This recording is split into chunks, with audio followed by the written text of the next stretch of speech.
Bienvenue dans le cadre exceptionnel de Maisonville Vert, au cœur du Cognacet. Ici, le raisin est roi.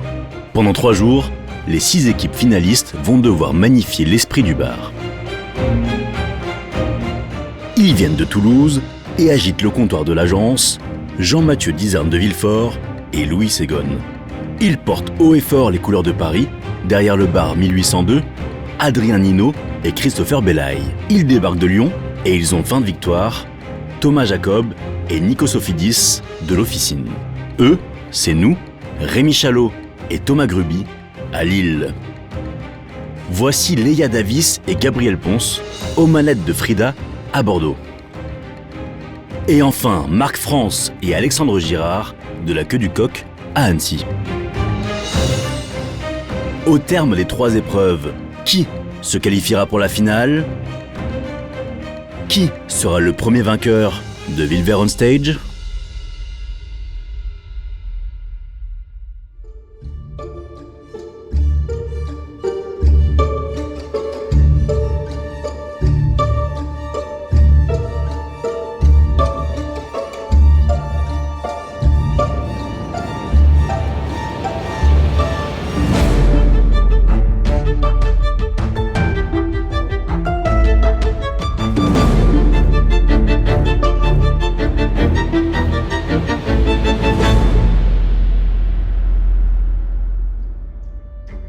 Chers candidats, bonjour, j'espère que tout le monde va bien, parce qu'aujourd'hui il va y avoir du sport. C'est le début de cette grande et belle finale, et je peux vous dire qu'il va falloir manier le shaker mieux que jamais. Chaque équipe va devoir réaliser 3 cocktails classiques.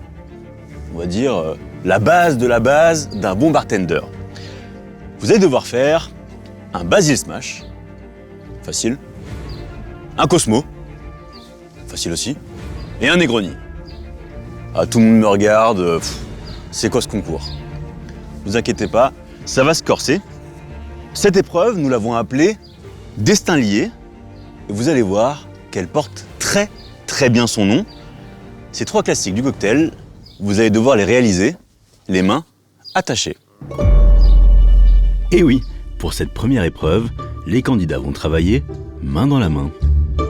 Vous êtes plus proches que jamais là. Ouais. On a l'habitude de passer beaucoup de temps ensemble, mais coller, ça change un peu quand même. Coller serré même. Je vois que ça commence déjà à se chamailler. Qui va faire quoi ? Qui est le bras droit ? Qui est le bras gauche ? Quel est le cerveau droit, le cerveau gauche ? Vous vous sentez plutôt à l'aise là, ça va ? Ouais ? J'y attendais un petit peu. On s'attendait à un peu de loufoquerie, entre guillemets, dans les trucs. Après, la main attachée, je sais pas si je m'attendais à la main attachée, mais je m'attendais à un truc un peu loufoque, ouais. Oui. On a l'impression que ça allait être facile et qu'on allait être super à l'aise. Et on était vraiment serein. Sur cette épreuve, les amis, vous serez jugés sur 3 critères. La réalisation des cocktails, la rapidité d'exécution et la cohésion d'équipe.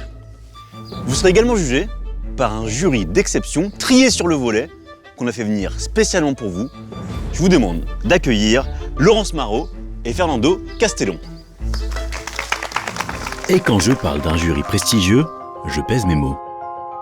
Laurence Marot, c'est l'une des plumes les plus fines du monde des spiritueux. Cette journaliste hors pair a sillonné les meilleurs bars et publié bon nombre de livres et d'articles.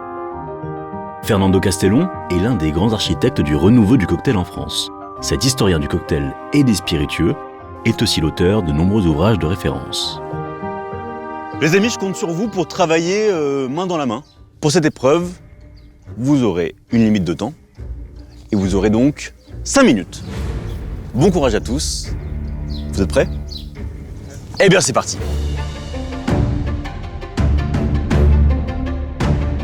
Les candidats parviendront-ils à réaliser ces 3 cocktails en 5 minutes ?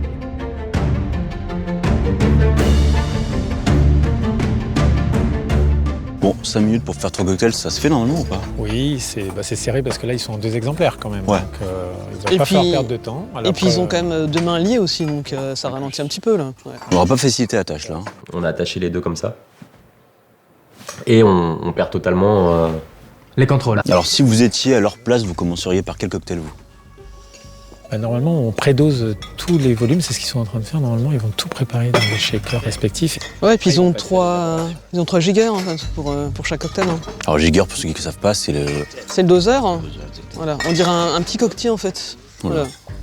On se sent serein, on connaît nos classiques, on monte un plan de bataille. Bon, il y en a qui ont pris de l'avance déjà, le Lyon. C'est Paris maintenant. Voilà, en même temps, les mêmes mouvements en plus. C'est beau, c'est beau, c'est beau, il y a du sport. Hein. Très concentré. Voilà. Ça bouge très bien. C'est des classiques qui sont pas dans notre scope habituel, donc du coup, ça rappelle les débuts du bar, quand on était petit. Les amis, il vous reste 3 minutes. Bon, déjà, il y a les premiers cocktails servis, hein. Toujours du côté de Lyon. Je vois les couleurs roses du Cosmo. Sex and the City, n'est-ce pas? Exactement. Le Cosmopolitan est un cocktail de couleur rose. Il fait désormais partie des grands classiques. La compo du Cosmo: vodka, triple sec, citron vert et cranberry. Le cocktail a été popularisé à la fin des années 90 par Carrie Bradshaw, l'héroïne de la série Sex and the City. Bon, les Toulousains, ils font du rap, je trouve, quand ils check. Ils ont une très belle rythmique. Voilà, ouais. Chez Annecy.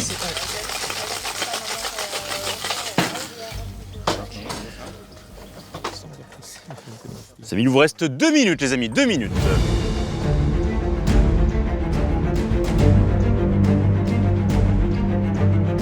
Bordeaux, ça avance, hein.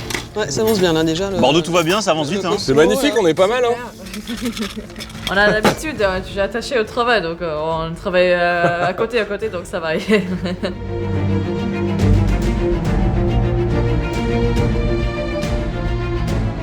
Alors le Negroni, quand on parle de Negroni, c'est un classique parmi les classiques, non, c'est ça? Bah c'est un cocktail qui a été vraiment remis au goût du jour par les barman. C'est sans doute l'un des cocktails les plus connus au monde. Le Negroni, c'est un mélange de gin, de vermouth rouge et de bitter italien. La légende raconte qu'il aurait été inventé à Florence en 1919 au café Cazzoni. Le comte Camillo Negroni, un habitué, demanda au barman de faire un Negroni en remplaçant l'eau gazeuse de l'americano par du gin. On parle de classique, donc a priori, ils ont tous la même base, à peu près tous la même recette. Comment peut-on avoir des différences de goût là-dedans? Ben vraiment l'ajustement des dosages, c'est-à-dire qu'un demi-centilitre peut avoir un gros impact déjà, bon, comme le disait Laurence, sur la couleur, mais aussi voilà, sur l'équilibre global. Et puis après, quand ils agitent, on voyait bien aussi qu'il y avait même des fois de la mousse qui n'était pas identique. Il y en a qui ont filtré d'une façon, d'autres pas. Il y en a qui ont mieux shaké peut-être que d'autres, concours de rapidité, mais il faut quand même aller au bout de l'exercice. Ces 3 cocktails-là, ouais. C'est des cocktails qui sont très connus et on les voit souvent et souvent, quoi. Il nous vous reste 1 minute, les amis, 1 minute. Donc on voit qu'il y a une priorité sur le Basil Smash pour certains, sur le Negroni pour d'autres. Le Basil Smash fait partie des Smash Cocktails, c'est ça? C'est quoi un Smash Cocktail? Donc c'est une catégorie très ancienne du 19e, mais qui a été remise au goût du jour. Donc normalement c'est juste une eau de vie, du sucre, des herbes aromatiques. Et puis là, ça a été remis au goût du jour, le Basil Smash, en Allemagne. Et oui, le Basil Smash s'est refait une santé en juillet 2008 grâce à Jörg Meyer au bar Le Lion à Hambourg.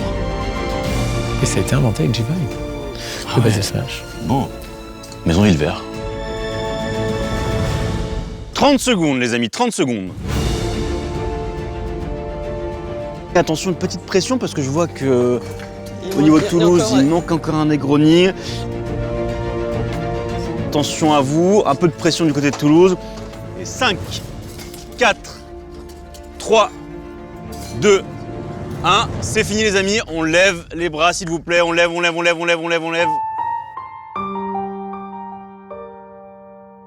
Est-ce que les équipes vont réussir à se démarquer avec 3 cocktails identiques?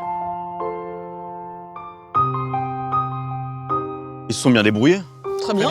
Tout le monde a réussi à peu près à... Ils ont réussi à tenir le timing qui était serré, donc maintenant on va voir la qualité. Cette épreuve, c'est le symbole de la productivité, l'alliance et l'équilibre entre rapidité et qualité, donc on va goûter ça maintenant. Léa Gabriel, quelle efficacité? Rapide, on a l'habitude de bosser rapidement au boulot, donc pas attaché, mais pas loin presque. Ça s'est bien passé les gars? Compliqué. Un petit manque de temps. Ouais, il nous aurait fallu 1 minute de plus, on aurait été bien. Est-ce que votre amitié a été déstabilisée par ce lien Non, elle a été renforcée. Renforcée, carrément. Complètement. C'est beau. Bonne communication. Bonne communication. Pas de communication d'ailleurs, tout se passe dans le regard entre vous. On essaye. On a l'habitude de travailler ensemble derrière le bar, donc après on sait où aller, qui doit faire quoi. Moins comme ça, mais ensemble, ouais. Des vrais frangins. Niveau temps, ils sont bons, niveau cocktail, est-ce qu'ils sont bons? Et la dégustation démarre par le Basil Smash avec l'équipe qui a terminé en premier, le Frida, à Bordeaux. Fernando, un hochement de tête, c'est déjà beaucoup de la part de Fernando, vous savez. C'est mon côté préféré, donc j'ai vu ça, j'ai dit ah ouais, ok, super. Et c'était quel gin vous avez utilisé? On a utilisé J-Vine avec le floraison pour le basil. On a un très beau dressage, une belle glace. Très vert par rapport aux autres. Très c'est la quantité de... C'est important. Auquel on tient beaucoup. C'est l'objectif. Le regarder et se dire, c'est un goût de basilic. C'est ça. Mais ils ont manqué un petit peu de temps, donc ils n'ont pas pu faire une filtration, deuxième filtration probablement. C'est vrai, c'est ça. 5 minutes passent très vite. C'est ça. Mais il y a le goût du basilic quand même. Le goût est très bon. Essentiel. Fernando murmure quand c'est bien. J'ai pas entendu ce que... Non, j'ai dit très bien, simplement. D'accord. Enchaînons. Bon, on y va sur Allez, Cosmo. Hein, Cosmo. ouais. Laurence avait déjà remarqué la couleur, de très loin. Ouais. Alors j'ai une américaine au platine qui fait le Cosmo, donc je peux vous assurer que...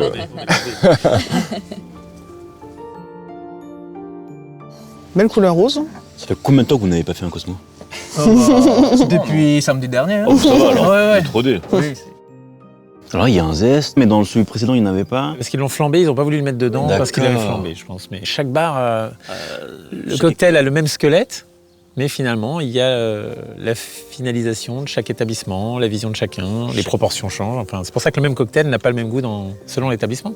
Laurence est impassible, hein. Vous n'aurez aucune information de sa part, je vous préviens. On a pris le temps de bien rafraîchir les verres aussi pour que la température soit adéquate. Ah, les verres ont été rafraîchis. Bien sûr. C'est important, hein, comme on dit souvent, c'est le feu pour la cuisine et au bar, c'est la glace. Hein, donc il faut savoir maîtriser c'est bien différent chaque d'autres, paramètre. c'est poétique. Très poétique, Fernando est un poète.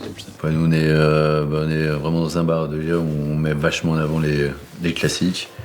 Donc oui, non, on est content. Toi, les Toulousains qui font un cocktail rose, a priori, Ouais. ça va. Normalement, on est censé être dans notre domaine. Ouais. C'est ça qu'on attend d'un Negroni, par exemple, en termes de couleur. Moi, je sais pas trop. La teinte, ça dépend, puisque le dosage a un impact forcément sur la couleur. Et puis là, comme on a des morceaux de glace transparente et large, forcément, ça change la perception aussi. Ouais, et puis on peut déjà percevoir l'équilibre, non? Grâce Si à on une mettait couleur, d'autres glaçons, on pourrait avoir aussi. Ça dépend les jeans aussi qu'on utilise après. C'est que là, on avait les floraisons et les noisons. On est parti plutôt sur les noisons pour le Negroni et les floraisons pour le gin Basil Smash. Un joli travail sur le zeste. Hein. On sent l'école hôtelière là. Exactement. Ça a payé. On termine avec ce Negroni. Il y a un verre où on en a que la moitié. On arrive quand même à faire 2 verres. Ça fait illusion. Est-ce qu'il respecte les codes déjà, ce Negroni? Bien sûr. Non, tout va bien. Très bien. Ils sont tous très bien sortis. On dira pas trop, mais très bien. Voilà. Laurence, elle est heureuse. Bravo, messieurs. Vous avez fait au moins une heureuse dans ce concours. C'est déjà beaucoup. Le concours connaît ses premières secousses. Quelle équipe va s'imposer dans ce destin lié? Qui connaît le mieux ses classiques? Le jury se retire pour délibérer.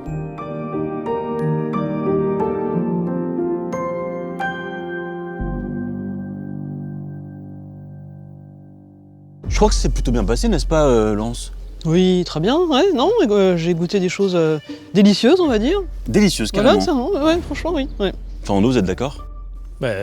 Du bon, du moins bon, avec la vitesse au milieu, voilà, et des variations selon le style de chacun et les repères de chacun. Donc, et puis une bonne globalement, cohésion, c'était très bien. voilà. Quand même. Le classement a été serré, hein. Oui. C'est pas facile de les partager. Non, c'est compliqué. Parce que ils sont tous doués. S'ils sont là, c'est qu'ils sont tous bons. Oui. Ils sont tous même très bons. Ils ont tous bien travaillé, oui, c'était bien.